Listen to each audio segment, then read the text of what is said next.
ironclad warships with the biggest guns ever to engage in battle on the high seas. They made the Royal Navy the masters of the world's oceans.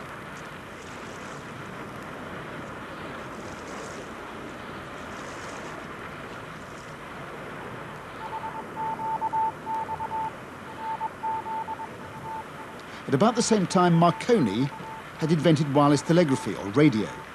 So now aboard the new ships, there was a new duty, the wireless operator, who kept the ships of the fleet steaming the distant seas, in constant touch with their commanders at the Admiralty, here in Whitehall, London. Within a few years, radio was adopted by all the world's major navies, particularly the US and the German high seas fleets. It meant that their warships could range far and wide across the Pacific, the Atlantic, and the Indian Oceans, acting as powerful instruments of colonial power, always precisely controlled by their masters in Washington and Berlin and London. Prior to radio, it's worth recalling, the only way to send a message to or from a fleet at sea was to send it by ship, which might take several weeks. Radio transformed the role of fleets at sea.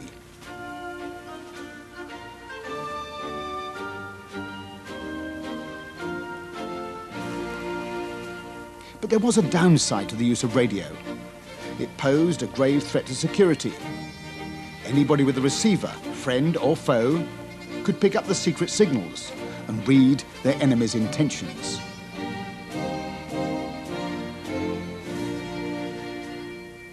Radio, or wireless telegraphy, when it came into being at the turn of the century, turned out to be a great boon for navies. It enabled operational headquarters to control ships far away at sea. But radio had an enormous disadvantage in comparison to this advantage. Namely, it turned over every message that it sent to the enemy. How were they to eliminate this leakage of information? They began to use codes and ciphers to protect them. But on the other side, the enemy, to gain access to this information, developed code breaking, and it became, in World War I, for the first time, an important instrument of war. It was the beginning of the War of the Codebreakers that has gone on ever since.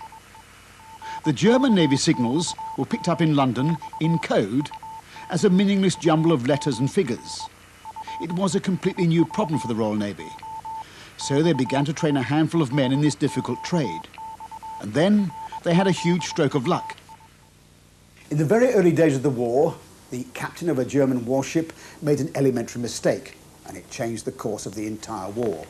The cruiser Magdeburg was part of the German Baltic Fleet and was ordered to lay mines off a Latvian seaport and then, together with another warship and some fast torpedo boats, sail north to attack shipping, Russian shipping, in the Gulf of Finland. On the 23rd of August 1914, so just 2 weeks into the war, this little flotilla ran into dense sea mist just off the Russian coast. Now, the navigator on board the Magdeburg was very confident he knew his position. He was mistaken. He was just 1 mile off course, but it was enough. In a flat, calm sea, enveloped in sea mist, steaming at 15 knots, the Magdeburg ran aground on the little Russian island of Odensholm in the mouth of the Gulf of Finland. Its war had come to an untimely end. When the Russians arrived next morning, the Magdeburg lay high and dry. The captain and crew had made desperate attempts to scuttle the warship and destroy all secret documents. But very rapidly, Russian Navy divers recovered from the shallow waters around the ill-fated warship a priceless haul, no less than a copy of the principal codebook of the Imperial German Navy.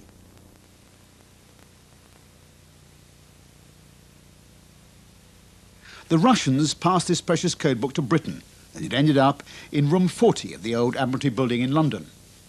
A small group of Navy intelligence officers had been set up by Winston Churchill at the outbreak of the war. And from this small beginning, room 40 was to become one of the most vital sources of intelligence in the devious history of code breaking. Now, the Magdeburg codebook had no less than 34,000 groups made up of letters or figures, each of which represented key words or actions. So, for example, when the group ODI was sent by radio, it meant action stations. When the group GUK was sent, again by radio, it meant ram the enemy flagship. I doubt if that was used very often. But remarkably, despite the fate of the Magdeburg and the very real possibility that codes had been compromised, they remained unchanged. It meant essentially giving the British a dictionary to enable them to read secret German naval commands and orders. It meant that British intelligence often knew about German naval intentions at the same time as the German naval captains themselves.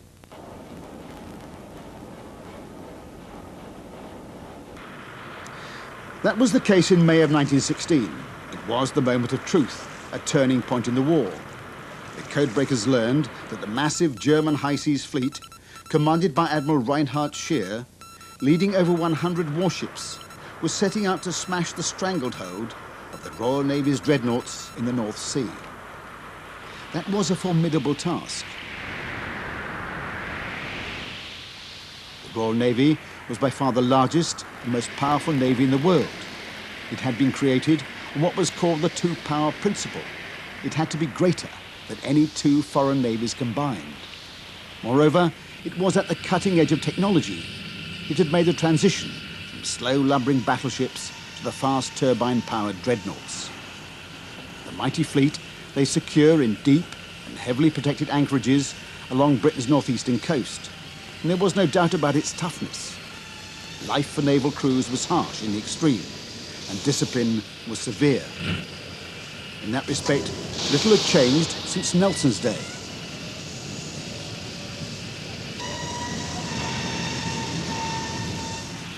But morale was high right across the fleet.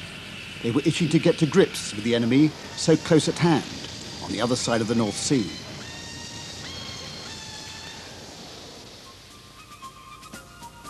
However, there was one major question mark. The Royal Navy hadn't fought a major fleet battle since Nelson's distant triumph at Trafalgar.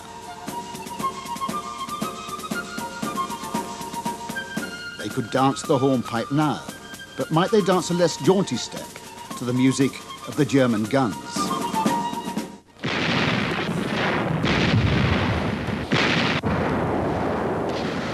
Germany was being starved into submission by the blockade in the North Sea set up by the British Royal Navy. Now, the British Royal Navy had two main fleets, the Grand Fleet of mighty dreadnoughts, mainly here at Scapa Flow in the Orkneys, under the command of the somewhat introspective and withdrawn Admiral Jellicoe. Further south at Rosyth, on the Firth of Forth, there was the fleet of fast and deadly battle cruisers under the command of the charismatic Admiral Beatty. On the other side of the North Sea was the entire German high seas fleet at Wilhelmshaven on the Jade River under the command of Admiral Scheer. Now, the Germans intended to spring a trap. In simple terms, it was as follows. A fleet of fast battle cruisers would set to sea under Admiral Hipper as if to bombard British coastal towns. When Admiral Beatty came out with his battle fleet to respond, the trap would be sprung. The entire weight of the German high seas fleet, sailing just 50 miles astern, would be thrown against Admiral Beatty's battle cruisers to annihilate them. Now, the plan depended upon the fact that the British would know what was going on so late. It would be too late for the dreadnoughts under Admiral Jellicoe to take part in the action. And the destruction of Admiral Beatty's ships would cancel out the British advantage of numbers in the North Sea. When Jellicoe's dreadnoughts did get into the action, the German accurate gunners would wreak such heavy damage that Britain again would never be able to establish the blockade. Now, that was the plan. It was a good one. It had one flaw, and that was that the codebreakers in Room 40 knew about it within a matter of days of it being transmitted by radio to the German naval captains.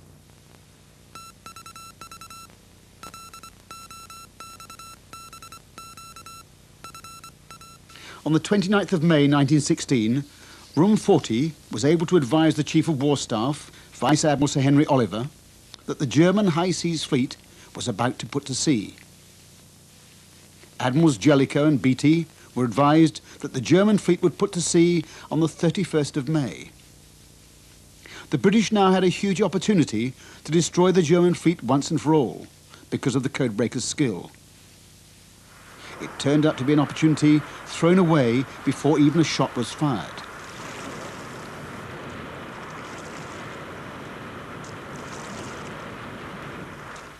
The coded call sign of the German flagship was DK. However, when the flagship left harbour, the call sign DK was assigned to a shore-based radio station, and the battleship adopted a totally different secret call sign. All this was done in order to confuse the British eavesdroppers. But the British codebreakers were not deceived.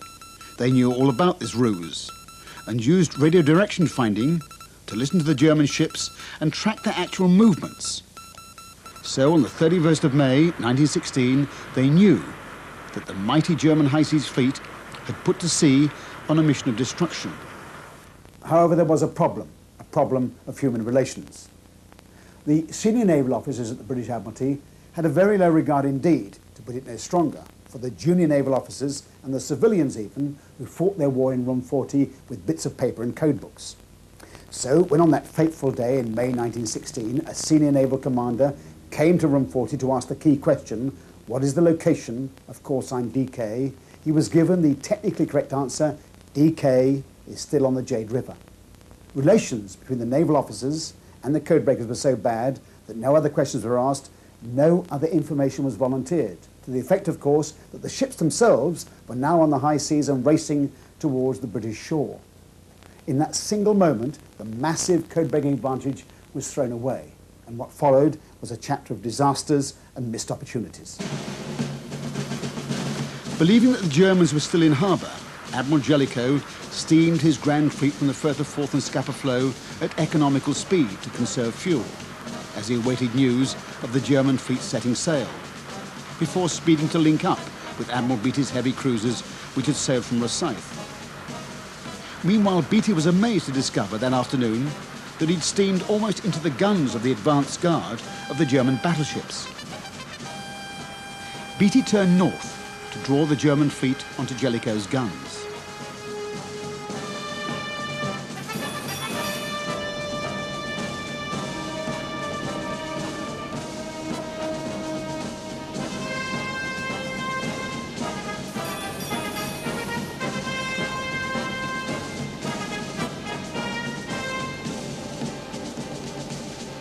But in the next half hour, he lost 3 warships to excellent German gunnery.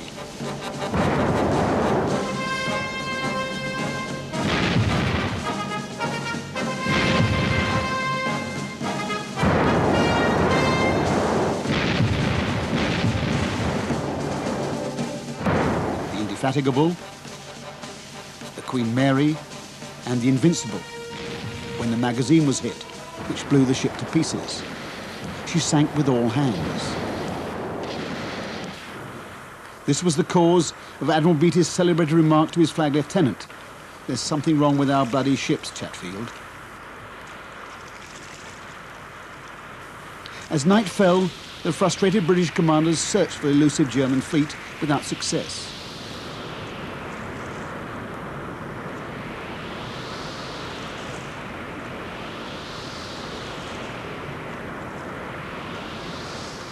Next day, the Germans escaped back to the safety of the River Jade.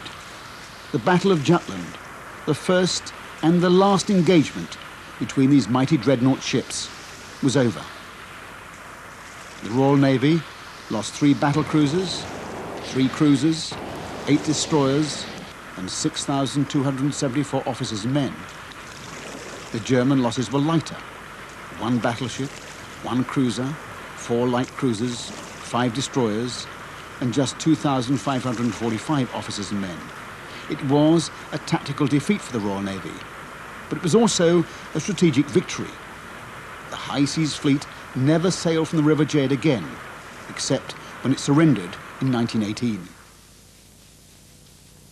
The Battle of Jutland was an object lesson. Intelligence, however good, is only a means to an end, not an end in itself. If all the codebreakers' intercepts had been acted on promptly and relied on by the admirals at sea, the outcome could have been very different. Winston Churchill described Admiral Jellicoe as the only man on either side who could have lost the war in an afternoon. Without the codebreakers of Room 40, he could well have done so. When the British ships returned to harbour with their wounded, there was no triumphal welcome. The British public and the press demanded a scapegoat. It could only be Jellicoe. The quiet, grave little man had always held himself remote from press and publicity. within 6 months of the battle, he was moved away from his beloved dreadnoughts to a desk at the Admiralty. His place was taken by the dashing Admiral Beatty, ironically the man who'd lost most men and most battleships in the brief skirmish, but also the man who, rightly or wrongly, had won the highest praise. One of the first acts carried out by the Royal Navy when war started was to locate the German underwater transatlantic telegraph cables, which were promptly lifted and cut. That immediately forced Germany to use radio for its transatlantic messages, which the British eavesdroppers in London could intercept. However, beneath the streets of Edwardian London, there were still the cables of neutral Sweden and America. Top secret German messages were sent on them. Although it broke all international conventions, the codebreakers tapped into these cables. On Wednesday, the 17th of January, 1917, they struck pure gold. Blinker Hall, the British officer in charge of Room 40, described the event afterwards. "I'm not likely to forget that Wednesday morning. There was the usual docket of papers to be gone through on my arrival at the office. I was still working on them when at about 10:30, de Grey came in. He seemed excited. 'Sir, do you want to bring America into the war?' 'Yes, my boy,' I answered. 'Why?' 'I've got something here which might do the trick.' The something was a German diplomatic telegram sent by Germany's foreign minister in Berlin, Arthur Zimmermann, to the German ambassador Bernstorff in Washington. "Most secret, for your excellency's personal information, and to be handed on to the imperial minister of Mexico by a safe route. We propose to begin on the 1st of February unrestricted submarine warfare. In doing so, however, we shall endeavour to keep America neutral. If we should not, we propose to Mexico an alliance upon the following basis: joint conduct of war, joint conclusion of peace, regain lost territory in Texas, New Mexico and Arizona. Your Excellency should for the present inform the President of Mexico secretly that we expect war with the USA. Our submarines expect to compel England to peace in a few months. Acknowledge, Zimmermann." The content of the cable was explosive. Germany was revealing that it was about to use the U-boats to sink any ship of any nation, including American ships, they intercepted on the high seas. Worse still, Germany was inviting Mexico into a war against still neutral America with a promise of huge territorial gains. The cable was dynamite. If handled properly and passed to President Wilson without revealing that British agents were tapping neutral Swedish and American, indeed anyone's cables they could get into, then the President would have little choice but to bring America into the war. The stalemate on the Western Front would be broken, and the British Allies were bound to sweep on to victory. The full text was passed to President Wilson early in 1917, with a cover story that it had been intercepted after it reached Mexico. In April 1917, President Wilson brought America into the war against Germany.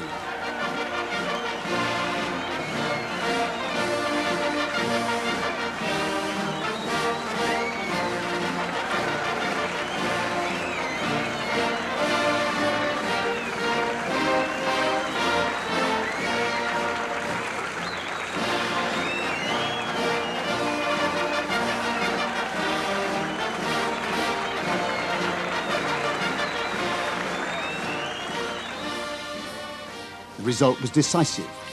The arrival of thousands of fresh American soldiers with unlimited supplies broke the stalemate on the Western Front and swept the Allies on to victory. In November 1918, although not a single inch of its territory had been occupied, Germany capitulated. It brought to an end what had been the most violent war in all of human history. The blunders of the politicians and the generals had led to the destruction of an entire generation of British and French and German youth in the mud of northern France.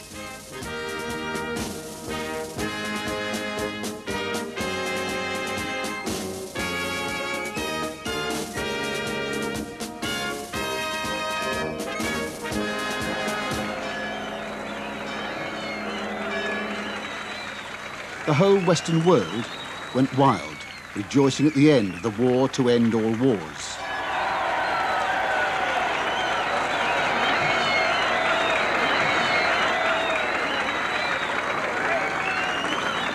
The codebreakers had proved to be the decisive secret weapon.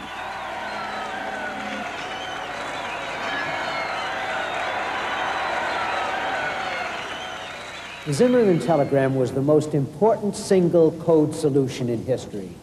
It demonstrated an absolutely brilliant use of intelligence by Admiral Hall. Its importance, of course, was that it precipitated America into the Great War on the side of the Allies.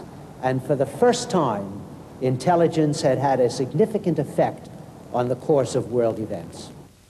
Not long after the end of hostilities, Winston Churchill, who had been First Lord of the Admiralty, revealed in his memoirs just how important a role the codebreakers of Room 40 had played. German commanders were stunned that their signals had been penetrated. Nowhere did that message strike home more forcefully than in the mind of a young U-boat commander, Karl Dönitz, who was to command the entire U-boat fleet in World War II. He had seen just how close the U-boats had come to breaking the naval blockade. He determined at that moment that never again would Germany's naval codes be broken. For the USA too, the exploits of Britain's Room 40 had proved their war-winning power. A young and brilliant American codebreaker named Herbert Yardley had been sent across to gain experience from the British. He returned to Washington to play a central role in America's top-secret code-breaking operations against the Japanese. But that's another story.